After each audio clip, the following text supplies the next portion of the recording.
Hello.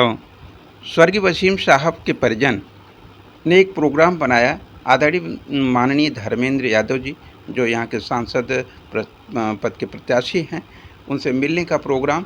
आज उसी programme के अंदर आदरणीय गुरु जमाली जी, जो इस समय MLC हैं और पूर्व में विधायक भी रहे हैं, संसदीय पद के भी प्रत्याशी रहे हैं आजमगढ़ से, और आज वो समाजवादी पार्टी के साथ हैं। आइए उनकी बात सुनते हैं, क्या बता रहे हैं और ये परिवार की मीटिंग किस उद्देश्य से है। गुड्डू जमाली साहब, ये विश्वकर्मा भवन के अंदर जो एक मीटिंग होने वाली है स्वर्गीय वसीम साहब के परिवारजनों से मुलाकात की, तो उसके रिगार्डिंग ये क्या इसमें विषय है, क्या सब्जेक्ट है, क्या कारण है, थोड़ा सा एक ओवरव्यू आदरणीय गुरु जमाली साहब से लेना चाहेंगे। सर, थोड़ा सा आप अपना प्रकाश डालें। आज ये जो मीटिंग अभी हम लोग ये एक समझिए पारिवारिक मीटिंग की, हाँ, समाजवादी परिवार के ये सब सारे जिम्मेदार साथी हैं। जी जी जी। कोई प्रधान है, कोई BDC है, कोई सभासद है, कोई संगठन का आदमी है, सब जिम्मेदार साथी हैं। जी जी। और माननीय प्रत्याशी महोदय से मिलने की इच्छा थी, और प्रत्याशी महोदय की भी इन लोगों से इच्छा थी। ये पुराना समाजवादी डिवोटेड परिवार है, समर्पित लोग हैं, और उसी में थोड़ा ये होगा कि भाई एक दूसरे से कुछ दिशा निर्देश देंगे, सब लोग लगेंगे, काम पे लगे ही होंगे, लेकिन उसी कंटिन्यूएशन में ये एक छोटी सी बैठक है। और ये लोग थोड़ा भाई वसीम भाई मरहूम, उनके साथ भी इन लोगों की चूँकि बहुत ज़्यादा जुड़ाव था, वो नहीं है, तो इन लोगों की इच्छा थी कि थोड़ा मुलाकात हो जाए। एक व्यक्तिगत तौर पर जो है हमारे माननीय सांसद जो हैं, उनसे साथ एक इंट्रोडक्टरी मीटिंग हो जाए। जी, ये सभी लोग इंट्रोडक्टरी क्या, ये ऑलरेडी इनको परिचय की मोहताजी नहीं है। हाँ जी जी। ये सब लोग बहुत पुराने सदस्य हैं। जी जी। अब ये होता है कि ज़रा सा एक आदमी चाहता है कि हम आदमी संबंध है। जी जी, 1 to 1 एक आदमी संबंध बन जाए बस। धन्यवाद sir, thank you so much. जिस महबूब नेता का पूरा परिवार इंतज़ार कर रहा था, वो ठीक उसी समय हाजिर हो चुके हैं। आप देख रहे होंगे आदरणीय धर्मेंद्र जी हाजिर हैं, जो आजमगढ़ के सदर क्षेत्र से प्रत्याशी हैं, संसदीय क्षेत्र से। आज उन्हीं के साथ वसीम साहब का सारे परिजन और उनके शुभचिंतक, जो उनके साथ दिन रात लगे रहते थे, वो लोग जो आज अकेलापन महसूस करते हैं, आज उसी सानिध्य को दोबारा सांसद जी में ढूंढने का प्रयास है। आज उसी के लिए आए हुए हैं।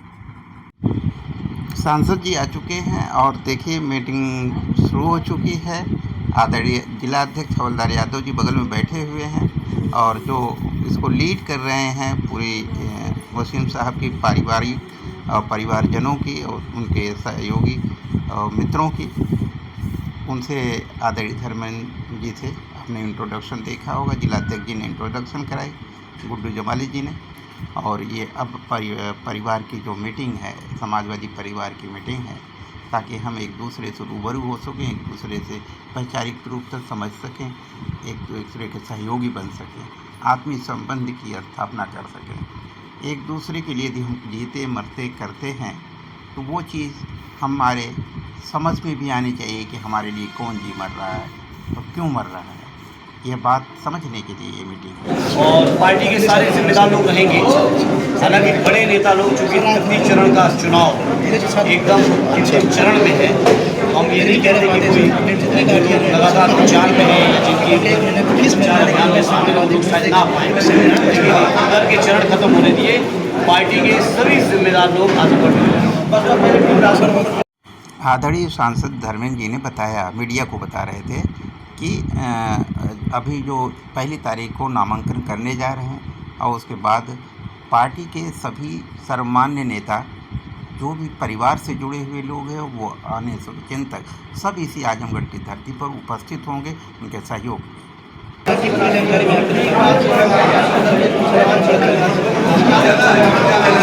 उनका हकाधिकार है, किसको खड़ी करते हैं, उस बात की हमें नहीं कहने का कोई हक है, उनका फैसला है। हालांकि माइनॉरिटी के भाई लोग, लीडरशिप, जो रियल लीडर है वो कहाँ है, वो आप सब जानते हैं। प्रतिशत लगातार तो चुनाव में कम देखने को मिला है।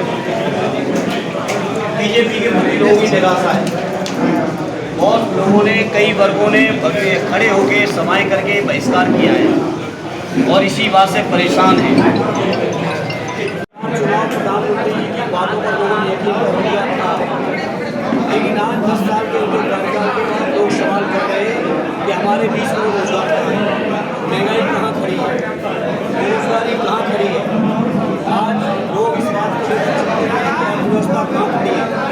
तो प्रधानमंत्री के पास कोई बातें नहीं, प्रधानमंत्री जी बातें करते हैं पिछड़ों की, बातें करते हैं आदिवासियों की, दलितों की भी।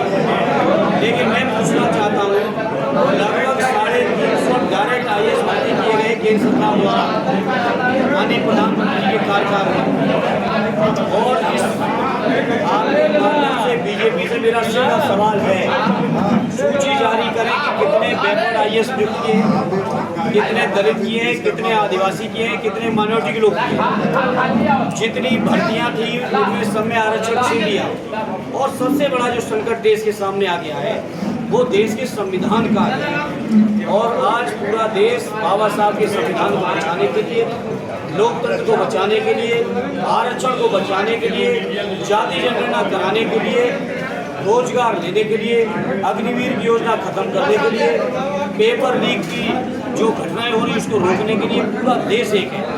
और अब बीजेपी के लोगों का कोई बहाना चलने वाला नहीं है। मैंने कहा 350 डायरेक्ट IAS नियुक्त किए प्रधानमंत्री जी ने, केंद्र की सरकार ने JS लेवल के, जिनको 22 साल की सीनियरिटी दी गई है, उसकी सूची जारी करें और बताएं कितने बैकवर्ड, दलित, माइनॉरिटी, आदिवासी की उसमें भागीदारी है। भाषण देना, बयान देना अलग बात है, उसको जीवन कार्यशैली में नीचे उतारना, व्यवहार में उतारना अलग बात है। बीजेपी के लोग बिहार में दलित पिछड़े लोग विरोधी हैं, बाबा साहब विरोधी हैं, संविधान विरोधी हैं, लोकतंत्र विरोधी हैं।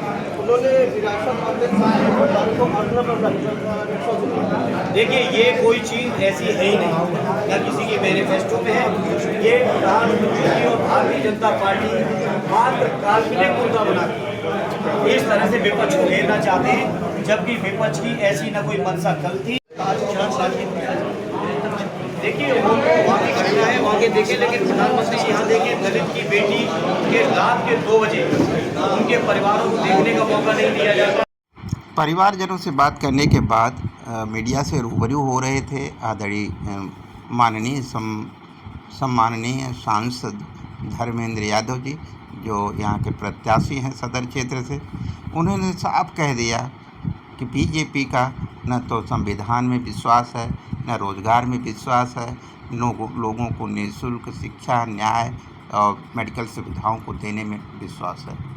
ऐसे हालात में बीजेपी स्वयं मनन करे कि उसे भारत का नेतृत्व क्यों करना चाहिए।